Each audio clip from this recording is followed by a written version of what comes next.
Hello everyone, कैसे आप सब।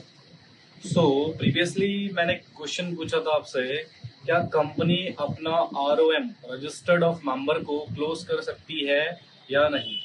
क्या ये प्रोविजन कंपनीज के ऊपर मैंडेटरी है या नहीं। मतलब क्या कंपनी को शेयर होल्डर कॉम्प्लाई कर सकते हैं कि भैया आप अपना रजिस्टर्ड को क्लोज कीजिए पर्टिकुलर टाइम के लिए।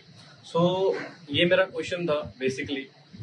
सो नाउ मैं इसको एक्सप्लेन करता हूँ with answer with section with all provisions over there, जो भी कंपनीज एक्ट 2013 में डिफाइंड है।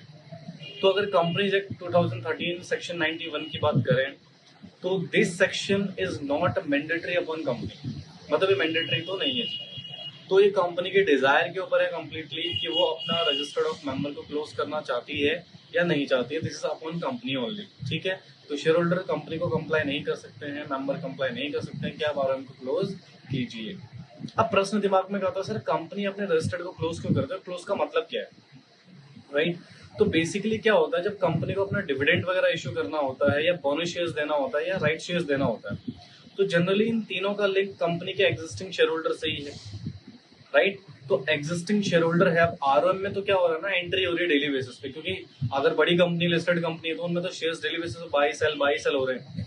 अब डेली बेसिस पे बाई सेल हो रहे हैं, हम डिविडेंड जब देंगे तो हमें पता होना चाहिए ना हमारे एग्जिस्टिंग मेंबर्स कितने हैं।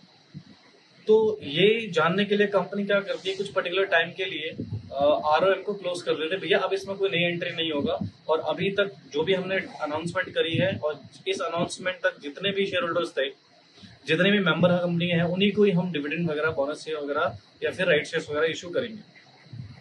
ठीक है, तो उसके बाद कंपनी के उस आरओएम में कोई दूसरी एंट्री नहीं हो सकती है उस क्लोजिंग पीरियड के दौरान। तो ये बेसिक ऑब्जेक्ट रहता है कंपनी का अपने रजिस्टर्ड ऑफ मेंबर को क्लोज करते हो।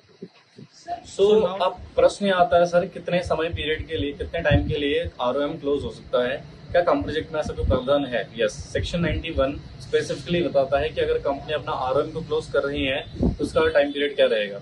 सो कंपनी अपना आरओएम मैक्सिमम 45 डेज के लिए क्लोज कर सकती है। मतलब पूरे साल में, मैं ईच ईयर की बात कर रहा हूँ, एक साल में मैक्सिमम कितना टाइम दिया गया है कंपनी एक्ट ने, 45 डेज।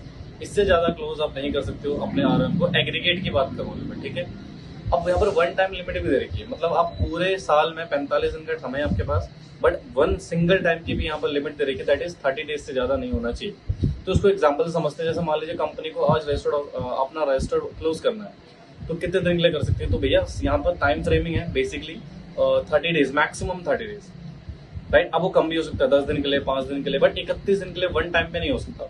भले ओवर लिमिट 45 डेज है, बट एक सिंगल समय पे आप सिर्फ 30 डेज, मैक्सिमम 30 डेज के लिए क्लोज कर सकते हैं, उससे ज्यादा नहीं। ठीक है, वो एग्रीगेट लिमिट है 45 डेज रजिस्टर्ड को क्लोज करने की। ओके, अब एक और छोटा सा पॉइंट है इसमें कि अगर कंपनी अपना आरओएम को क्लोज करना चाहती है तो उसको पहले नोटिस देना पड़ेगा 7 दिन पहले। ठीक है, एटलीस्ट 7 दिन पहले, या वो शॉर्टर पीरियड जो डिफाइन किया गया हो लॉ में। तो this is the basic provision regarding closing of registered of members as per section 91 of Companies Act 2013। And I hope so कि आपको ये पॉइंट समझ में आया हो। चलिए, थैंक यू।